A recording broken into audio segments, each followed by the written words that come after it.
നമ്മളെക്കുറിച്ചും പലതും പറയും. എൻ്റെ ഒന്നും പുറകെ പോയേക്കല്ലേ, മനസ്സ് പോകും. അപ്പുറത്തെ വീട്ടുകാർ പറഞ്ഞത്, ബാർബർ ഷോപ്പിൽ ഇരുന്ന ആൾക്കാർ പറഞ്ഞത്, നിന്നെക്കുറിച്ച് നാട്ടിൽ മുഴുവൻ ഇങ്ങനെ ആകട്ടോ പറയുന്നത്, ആയിക്കോട്ടെ, കുഴപ്പമില്ല. ഞാൻ എപ്പോഴും വിശ്വസിക്കുന്ന ഒരാൾ പറഞ്ഞൊരു വാക്കുണ്ട്, ഇഷ്ടപ്പെടുന്നവർ ഇഷ്ടപ്പെടട്ടെ, നമ്മളെ സ്നേഹിക്കുന്നവർ സ്നേഹിക്കട്ടെ, ആരെ ഒന്നിനും നിർബന്ധിക്കരുത്. ഇഷ്ടമുള്ളവർ ബഹുമാനിക്കാൻ ആഗ്രഹം ബഹുമാനിക്കുക, ഇഷ്ടമില്ലാത്തവർ ഇഷ്ടപ്പെടണ്ട. സ്നേഹിക്കാൻ പറ്റുന്നവർ സ്നേഹിക്കട്ടെ, വേണ്ടാത്തൊരു വേണ്ട, ഇഷ്ടമുള്ളവർ സ്നേഹിക്കട്ടെ, അതതിൻ്റെ വഴിക്ക് വിട്. മനുഷ്യൻ പറയുന്ന വാക്കുകളുടെ പുറകെ പോയാൽ നമുക്ക് ഡിപ്രഷൻ വരും. അവരെന്താന്ന് വെച്ചാൽ പറയട്ടെ. പൗലോസ് ശ്ലീഹായെ കുറിച്ച് പറയുവാണ്, പുള്ളി ആരോ കൊന്നിട്ട് വന്നതാന്ന്. ഇത്രയും കൊണ്ട് തീർന്നില്ല നാട്ടുകാർ പറഞ്ഞത്, പുള്ളി ആരോ കൊന്നിട്ട് വന്നോണ്ടാന്ന് തോന്നുന്നു. പാമ്പ്, നമ്മൾ ഇത്രയും പേര് ഇവിടെ ഇരുന്നിട്ട് പാമ്പ് ആരെയും ഉപദ്രവിച്ചില്ലല്ലോ.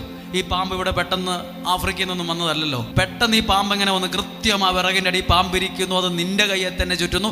എന്തോ ഉണ്ട്, അയാൾക്ക് ജോലിയിൽ എന്തോ പ്രശ്നമുണ്ട്, ആ കല്യാണം നടന്നിട്ടില്ല. എല്ലാ ആൾക്കാരും ഇങ്ങനെ പറഞ്ഞുകൊണ്ടായിരിക്കുന്നത്, ഇന്ന കാരണം കൊണ്ട് ആ കല്യാണം നടക്കാത്ത, ഇന്ന കാരണം കൊണ്ട് ആ പിള്ളേർക്ക് പണ്ട് അങ്ങനെ ഉണ്ടായിരുന്നു.